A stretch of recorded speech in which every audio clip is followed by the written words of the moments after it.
Hi, everyone. It's Charlie O'Donnell from Brooklyn Bridge Ventures, and we're back with another StackUp Lunch and Learn. We're going to be talking with Abel about B2B marketing, but specifically during this time period. It's obviously been a pretty difficult period to figure out messaging, process, collaboration with the team. Abel and his team at Suzy have figured out a lot of that stuff. And he's going to share a little bit about what's been going on over the last kind of 6 months and what you've learned. So thanks for joining us. Yeah, absolutely. Thank you so much, Charlie, and then the entire team for really inviting us to participate in it. So today I'm really excited to kind of share with you a little bit about the world that we're playing in, which is really B2B marketing during a global crisis. So I think for us, a lot of the rules that we had even set out at the beginning of 2020 have had to be completely rewritten. And we've really had to change our playbook, really starting in the beginning of March. So, just to give you a little bit of background of who I am. So I've been at Suzy really since January of 2019, and I'm a senior manager there overseeing a lot of our B2B marketing, whether that's B2B lead generation, a lot of our brand marketing efforts. And prior to that, I'd spent about 4.5 years working at Gray, which is a global advertising agency, working on clients such as HSBC, Kellogg's, Canon. And I like to say, when you're working in an agency, you're really building that toolkit of all the different types of marketing techniques and advertising specialties that you can really dive in and use kind of in the rest of your career. I've been in New York City for about 6 years now, and I'm a big foodie. So if you guys have any restaurant recommendations, I'm always down to kind of try them out.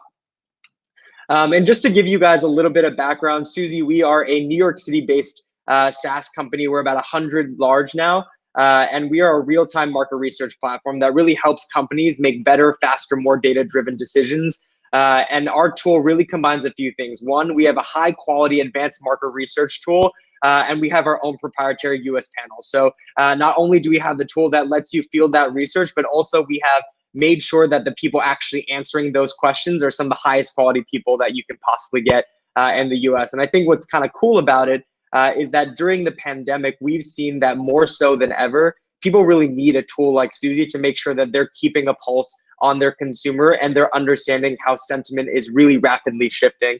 I'm sure a lot of out there, your consumers are going through one of the most dramatic changes that we've ever seen. And their behaviors that they're starting to develop right now are probably going to be some of the things that really shift, their buying patterns, how they're spending money, and really how they're living their day-to-day lives. And I think a lot of the companies that we work have really used, Suzy to help keep a pulse on what's going on there. So, really, I want to take a step back and kind of take you on an adventure through time here. So if you guys put yourself back into March 2020, I remember the first few weeks of it. Actually, I was really drawn to this picture as I was going through my photos, but this was March 4th, 2020. This was our last time we were really in person as a team, actually at a market research trade show. So happy faces there.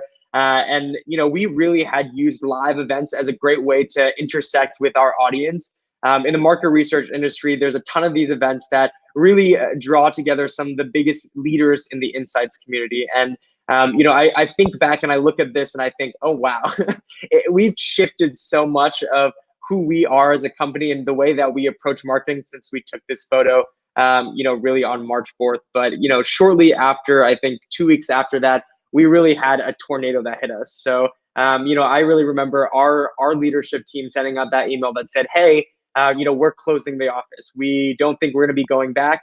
And I think a few weeks after that, they told us that we actually weren't going to go back for the rest of 2020, which is kind of insane. So that really made us rethink a lot of the ways that we think about marketing and the different touch points that we use.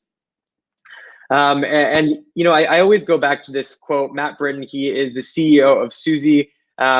And he had said this, and I think a lot of companies also thought this in the beginning was, you oftentimes want to judge a company that might be marketing their product during a crisis. But at the end of the day, Matt said it best, is that he is a company with a payroll that he has to make every other week. And I think before you really judge a company that's putting on a webinar or that's having a sales team reach out to you, just remember that that is a company that is fighting for their right to survive, and they're fighting to make sure that they can keep their employees during this difficult time. So, I think it's not so much the fact that you're conducting marketing during these times, but it's really the way that you're thinking about it and the way that you're talking about it and making sure that you're really being empathetic in all your different approaches there. So, what I'm going to really talk about for the next probably 15 minutes is 5 of kind of the key lessons that I've learned and really are the aha moments for me during COVID-19, and kind of things that hopefully I'm able to transfer onto you and that you can really start to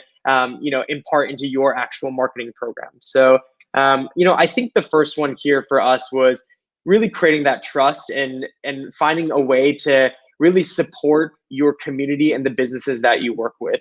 I think it's not so much what you're doing, but it's really who you're supporting, and you really build your brand by building that support. So what that meant for Suzy is at the beginning of the pandemic, we started by using our real-time insights platform to do a series of webinars that were really just free research reports to the overall insights community. So every single week we picked a different salient topic and we really dived into it and had about a 45-50-minute presentation where we were talking about exactly how consumer sentiment is shifting, where they're going.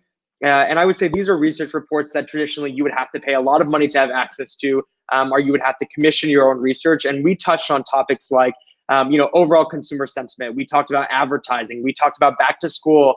We talked about the shifting nature of the home. And what we really did is that we democratized market research and insights for our community. So by providing them with this free resource, we really invited them into our world in terms of a low stress way. And we really showed them the value of Suzy without, really selling in their face. And this series actually ended up being really successful for us.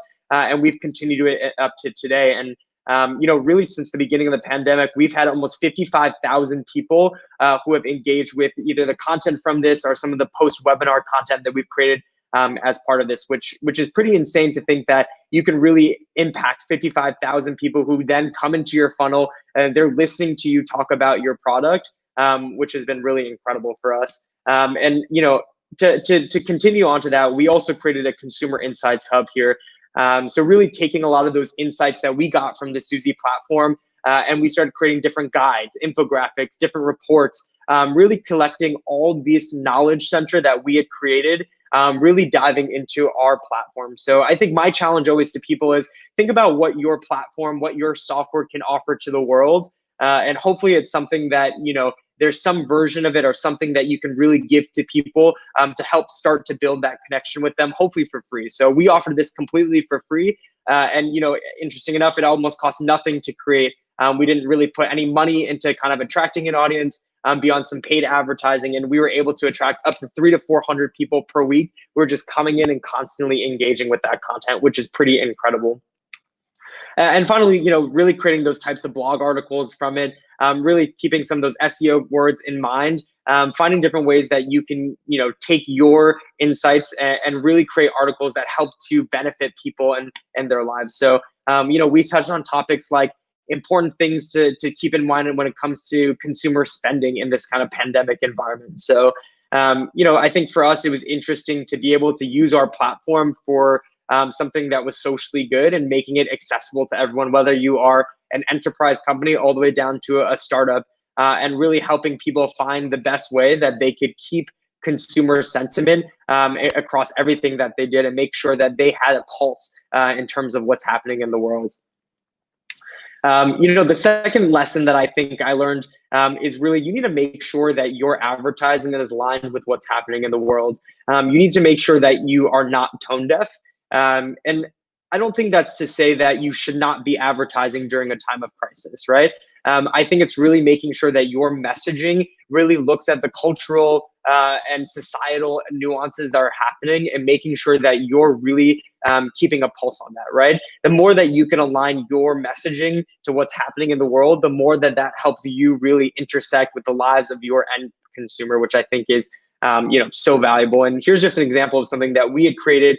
Really simple, digital advertising that we use for digital pre-roll, we use for social, paid social. And it was really intersecting between this idea that consumers during this time needed to completely rethink their business strategy and they needed to rethink it really quickly. So, that was where Suzy best intersected, was helping people who woke up and their entire world was just completely shifted, and they needed to very quickly think about how they can restructure their marketing strategy, their product strategy, or their R&D strategy. I always think about this a lot. And, for me, how many of you at the end of the day, you are so zoomed out, you are tired of your meetings, you're exhausted after spending, 10 hours on a day talking to your colleagues, to your customers, etc. And that really is something that I think about when it comes to our marketing content. Your prospects are exhausted. They do not want to spend more time on Zoom. And there is just such a fatigue. And I think about this a lot. And this is really my guiding way when I think about our marketing content, whether that's a blog article, whether that is a webinar, whether that's advertising. You need to break through that Zoom fatigue. And if you want to break through that, you need to make sure your content is better than Netflix. And what I mean by that is, if your choice is between you sitting and watching a 30-minute webinar, which thank you all for kind of joining this, or sitting through an hour presentation, you need to make sure that it's better than them spending time with their families at home, better than them watching TV at home, better than them maybe spending an hour doing laundry. You need to make sure that what you're offering really has a lot of value to them. And it really cannot just be your standard webinar where you're talking at them. So a few ways that we kind of thought about it was, one, make sure you find an A-star cast, right? You don't want a C-level cast here. And for us, what that meant was really spotlighting some of our top clients talking about their stories during the pandemic. So making it almost docu-style in the way that we interviewed them, saying, hey, how are you really approaching COVID? How have you shifted your market research strategies? How have you shifted the way that your company is really using insights, and really not really selling a Suzy first story, but letting that naturally come into the conversation. And for us, this has ended up being one of the most successful strategies yet. We've hosted these different kind of live interview type things. And about 2 weeks ago, we had one of our largest signups, which was about 1,200 people who registered for it, with about 600 people who actually attended it live. So people want to hear from your A-list celebrities, not necessarily hearing directly from you just talking about your product.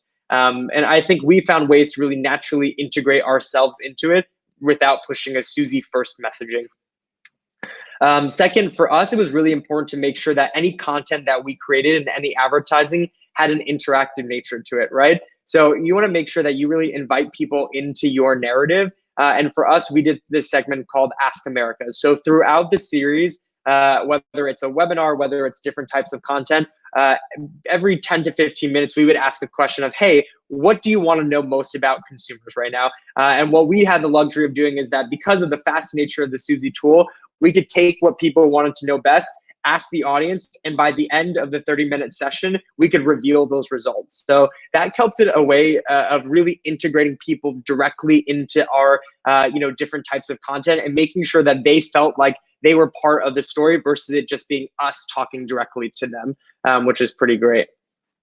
And finally, I think we made sure that we brought on industry leading experts. So we work a lot with companies within the food and beverage industry. And one of the best leading experts out there is New Hope Network. So we were able to invite on one of their VPs of insights, who really spends day in and day out talking about the food and beverage industry, to really lend an expert eye to it. So I think something for us to think about also is, think about the clients that you're selling into, whether that's food and beverage, whether that's a tech company. Think about what they care about and what experts they want to listen to, and really find ways that you can start to brokerage partnerships between your company and those experts. And for us, that ended up being such a rich conversation, because again, it wasn't a Suzy first conversation. It was us bringing on that expert to talk more about what they knew best, and then finding ways that potentially our tool could help support that conversation. So for us, it was really focusing on what a new normal of grocery shopping meant, and really how people were starting to approach both online and in-person shopping, which is pretty great.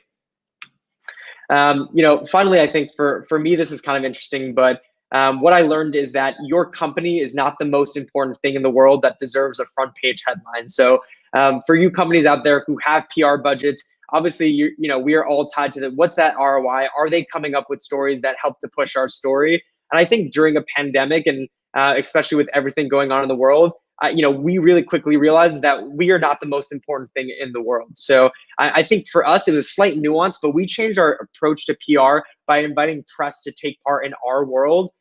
versus necessarily having them push out ours, our story. And, for us, that again meant inviting different media to actually participate in our different kind of digital events that we had here. So, example that we had here is that we invited Lindsay Mather.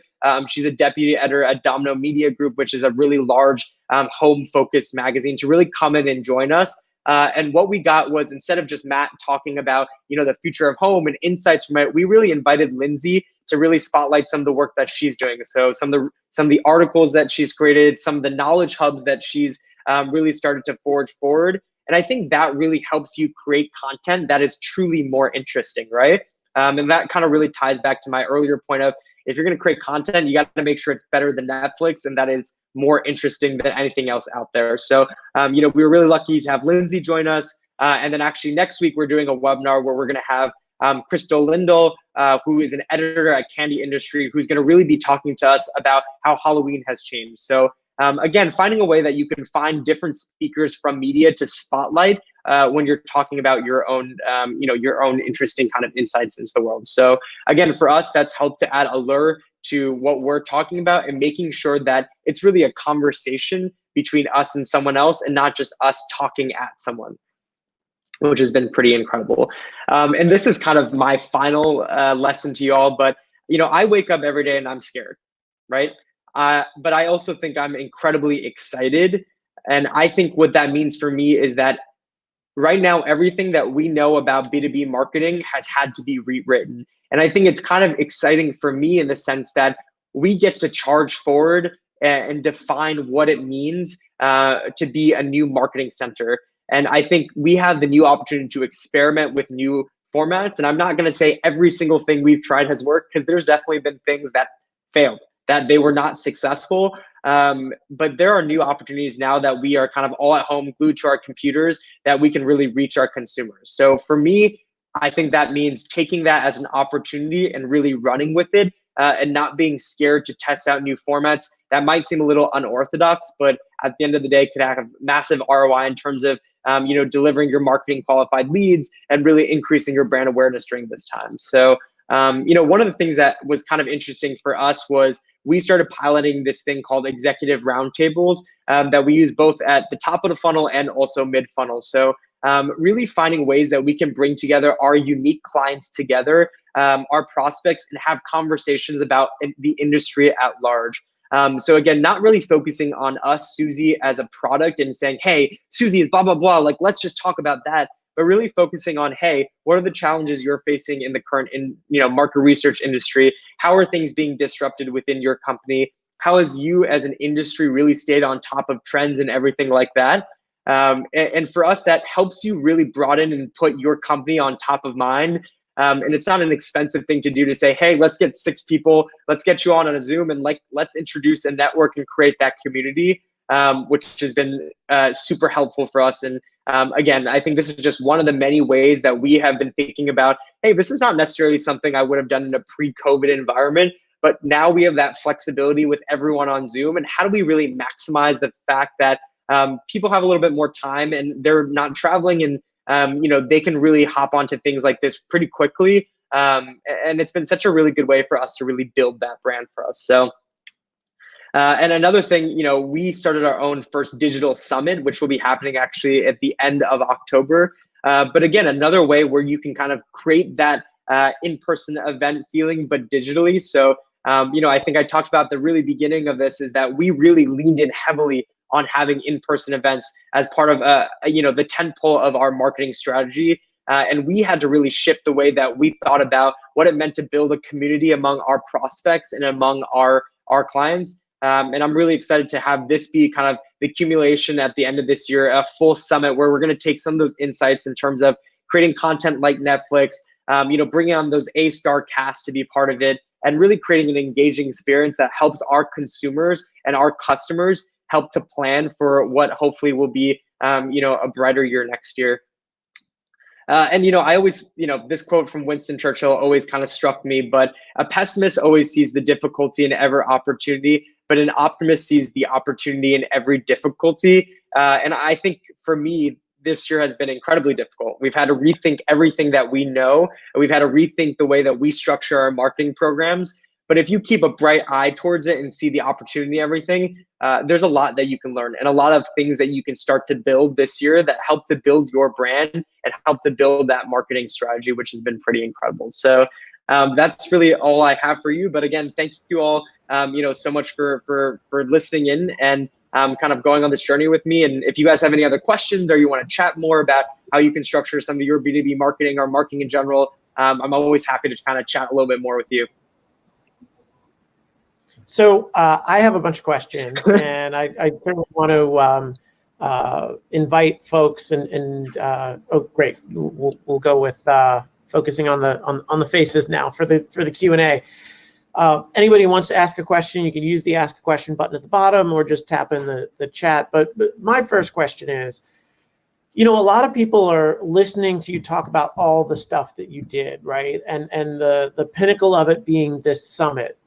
And there are people sitting in the audience now thinking, that just seems like a ton of work, production value, like we don't have the staff and the capabilities to sort of pull that off.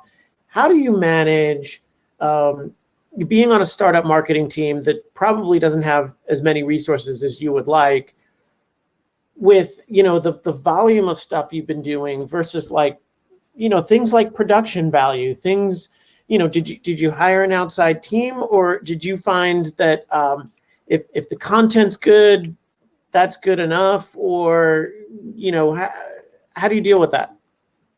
Yeah, and I think for me, there's a few. Obviously, we're lucky in the sense that we have some of the resources to help us really operationalize it. We have a creative team and different partners that can help us. But I think when we first started, it was literally our CEO who was like, I have this idea, like, let's do it. We had no resources that were attached to it.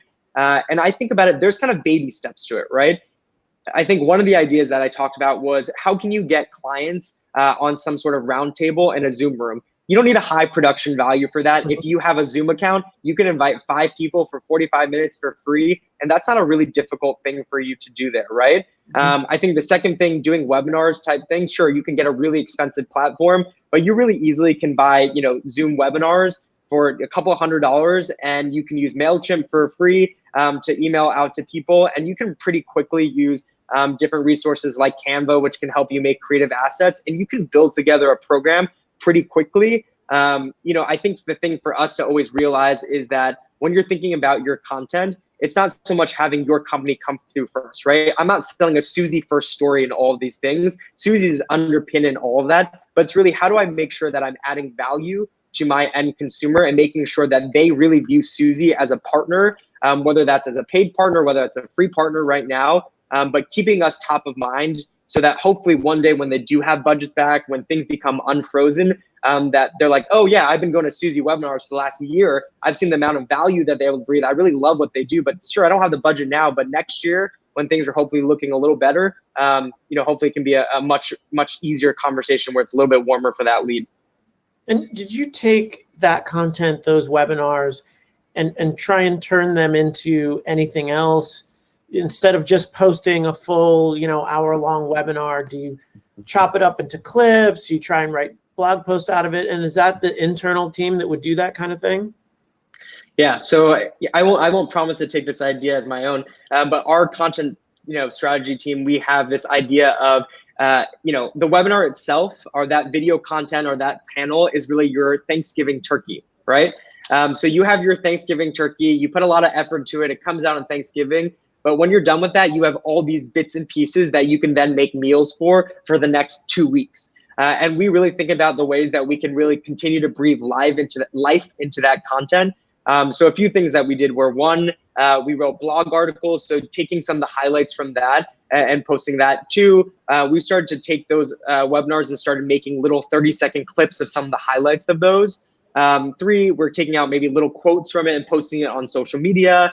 And then 4, we'll continue to run that content as kind of on-demand things. So we'll have paid social that drives to that, really so that we can continue to collect those leads for it. So I think for each of those contents, it gives you a world of things that you can use afterwards. But I think fundamentally, you need to make sure that that content is interesting, right? And I always like saying that it has to be better than Netflix, because we are fighting against everything in this world right now. And in order to really break through, it needs to be something that's truly engaging.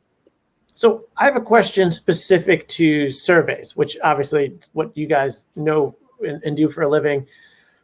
I had a portfolio company of mine, a company called Artemis, do a B2B survey on their market, which is indoor farming. And it turned out to be one of the best lead gen tools for the company. It was kind of a very niche area. There's not a lot of coverage in terms of information. They wound up emailing a bunch of customers, things that everybody would sort of want to know about what the market is doing, and they found it very useful. And so it's something that I've suggested to other companies to do. I'd be curious, do you have any tips on industry surveys? If you want to gather usable, trustworthy information from a set of customers, any sort of high-level tips on how to go about doing it, how to make surveys useful if you're not in the business of doing a survey, or would you say, look, there's professionals who do this, you should go hire somebody to ask the right questions and pull the right information? Yeah, definitely. So, it's interesting because Suzy as a platform, we are meant to be DIY, right? So the fact that you or anyone on your team can very quickly go into this platform and run a 10-question survey. So I'm not going to pretend that our platform necessarily has people who specialize in indoor farming. That's probably a much harder segment to do. But let's say your audience is a little bit more general, and we want to talk to people who are doing home renovations in the next 6 months, or we want to talk to people who are in the market for purchasing a new car, or something like that, or people who maybe have gone and purchased at a farmer's market in the last 6 months. We can really easily segment out that audience. And I think what's interesting is that we've seen a lot of growth within this idea of do-it-yourself market research. So being able to field your own questions, being able to select and segment out those audiences, that's really what tools such as Suzy do best. And I think you can really quickly, and what we do is that we run those surveys all the time, right? That's what ends up being the content that we talk about in our State of Consumer webinars. That ends up being the content that we, if we do press releases, it's really based on that industry knowledge that we can transfer out. So I think there's a lot of tools out there that can help you do that kind of stuff right now. And again, that kind of knowledge is definitely what people care about and they want to know more about. And to some extent, I would imagine that you have to get company buy-in on this, because I saw your CEO was doing one of those webinars, but there are a whole bunch of people out in the market who are, your individual contributors, your doers, your founders that are much more comfortable in the weeds than necessarily, being on that Zoom and all that sort of stuff. Any tips for getting people bought in on being out there? Because there's, a lot of fear from some people of like, well, I'm not comfortable about this, or I don't want to necessarily put this up on the web for everybody to see. What if we say something that, what if we get canceled? I mean, it's probably unlikely that you'll say something in a B2B marketing seminar but it's probably a thing that people ask about, right? I think it's interesting, right? We are really fortunate in the fact that Matt, our CEO, he is a keynote speaker, so he loves to go on stage. But I think what's for us, I always think about the fact that we are in a pandemic right now. You are in, I'm sure most of the companies within your portfolio, most of the entrepreneurs out there, you are in a fight for your survival, right? If you don't do marketing right now, if you don't put yourself out there and start to develop that relationship with brands, someone else is going to come out there and do it. And I think you have to be fearless. And if you're not fearless, someone else is going to eat your breakfast. And I think one of the ways that we help it, and I won't say Matt is an incredible speaker, but one of the ways that we help make it a better conversation is, one, how can you invite some of your clients to come join in? Two, how can you find different press to join in? So, for us to invite someone from the media to join in actually doesn't cost any money. We didn't pay for any of those people to join in. It was, hey, XYZ editor, I see you're writing about this. We're talking about this topic during an upcoming conversation. I know you're an expert. Do you want to come and join into that? And that helps to make it much more of a dialogue for people who might be a little bit more afraid to do, a one-man keynote. Gotcha. Cool. Well, listen, thanks so much for all your time. I really appreciate it. And this, look, this is useful outside of our current situation, right? I mean, I think what's happening is a lot of times people are perfecting and honing a bunch of new skills that they have to depend on now, that they will continue to use. And it's not as if, Right. A year from now the vaccine comes out and you guys are going to stop doing this. You're going to sort of, continue to do this content creation, and it's. I think it's something that people will more and more appreciate. And I think one thing to keep in mind too is if you talk to sales teams, they will say that customers are now more informed than ever, that it's even selling has become less of an influential sale and more of something where your customers have seen the webinar, they've seen the discussion, they've read the survey already, and they come in. And so the more that you can put information in their hands when they're making a buying decision, it makes the lives of your salespeople that much easier. Definitely. And for us, it's always at the end of the day, how do you nurture those people? So, people might not be in the market now. Obviously, budgets are being slashed here and there. And I think we realize that, right? And I think the more you can keep people top of mind and build that trust with them and build that brand among them, the better that you're going to be next year when they hopefully have budget and more of an appetite to hopefully buy your tool. Cool. 2 quick questions to wrap up. One is, I noticed at one point you said that this is not only a top of funnel kind of marketing tool, but you had at one point a roundtable that seemed to be more focused on the kinds of questions that people would consider when making a decision.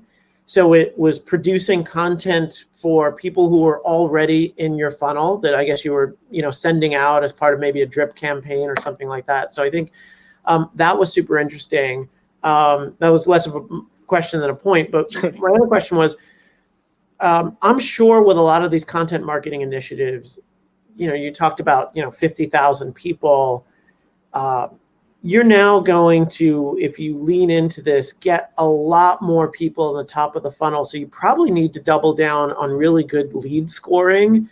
So how do you make sure that everyone who signed up for your marketing, your seminar on the future of the consumer isn't just, somebody who's curious or whatever? What tools do you use to actually make sure that your 1,000-person seminar, that you're actually really focused on the 150 people who are most likely to be buyers? Right. Well, I think for me, I think it's okay to have people who are not necessarily a completely qualified person, right? I think you build really advocacy. And if you say, hey, you might not be in the correct field, maybe you work in something that's totally outside of this, but you could always say, hey, I saw this really cool tool. Like, let me share it with a friend. Let me say that. So right. I think there's that part one of that, which is we don't ever want to exclude people, because you never know when they can become an advocate for you, when they can go to another company. And I think if you build that trust with them, especially when it's low effort and it's pretty easy to just say, hey, come join our webinar, that's probably number one. I think for us, we have a really strong ABM model, which means that we know very clearly what are the clients and what are the accounts that we potentially can do the best in. So I think for us, sorry, just put a pin in that. You used an acronym, and I don't want to assume sort of seniority level of folks. ABF. ABM, so account-based marketing. So account-based marketing is basically this idea of using a spear when it comes to marketing and being very pointed to make sure that you are focusing on the companies that you really want to work with. And I think for us, it's twofold, right? So we really use our sales team to invite in those kind of clients to come join. And we really use these types of webinars as a carrot to dangle in front of them to say, hey, let's get you a little bit warmer, come join this conversation. Two, we really partner with different industry associations, whether that's in the food and beverage industry, market research industry, to make sure that we're really driving the most high qualified people into our section, into our webinar and our top of funnel. And three, we really use that list to then really qualify the people that are attending. And we make sure that our sales team in general, they're really only focusing on those people, so they're not wasting a lot of effort on people who might not be qualified.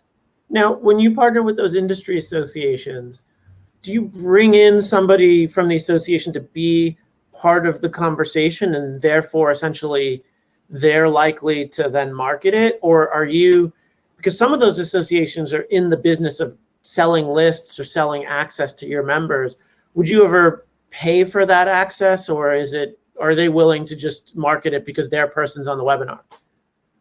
I think it depends. I think it really depends. So for us, there's a couple of different models. I'm not going to pretend every single time we get these for free, right? There are some times you have to pay, and that's just the reality of the situation. And if it's a bunch of great leads, it could be easily worth it, right? Right. Exactly. It all really depends. So I'll give you a few examples. So one of them, the one I talked about, was that partnership with New Hope Network. So that was one where they are really the industry leader. They are a thought leader in food and beverage. So it made a lot of sense to invite them to the webinar. And we know that people within that industry, they want to hear not from us, but they want to hear from a thought leader. So together, what we did is, hey, let's collaborate together on a research report, and let's jointly present that. So really using your industry knowledge to help color the way that we're talking about it. And we really use Suzy to run that entire thing. So I think that's example number one. I think for our market research trade associations, what we found is that people there, they don't necessarily want to hear a research report, and something like that is a little bit too niche probably for that. And we have found that being able to bring in different clients that fall within that association to talk about the challenges that they're facing, how they're potentially using a tool like Suzy, has been the most engaging type of content for that.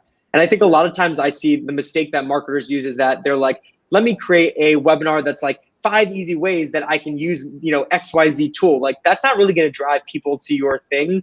And it's a lot more of a, stamp of approval and say, hey, I'm going to have Pepsi come join our webinar and talk about, market research and the way that potentially they're using a tool like us. So we just did one last week that was Pepsi, Unilever, and Kraft, 3 of our partners really talking about, market research, and then they underpinned it and really weaved in different ways that Suzy might be part of that narrative. Gotcha. Cool. Well, listen, thank you so much for joining us. Really, really appreciate it. And also really excited that you introduced the company as a New York City-based company, and hopefully will continue to be so. I know a lot of your team's probably, still in parents' basements and scattered a bit, but hopefully we could all see each other around the city sometime soon when it's safe. Yeah, absolutely. Well, thank you all so much, and hope you all found this to be an interesting conversation. Definitely. Thanks a lot. All right, bye.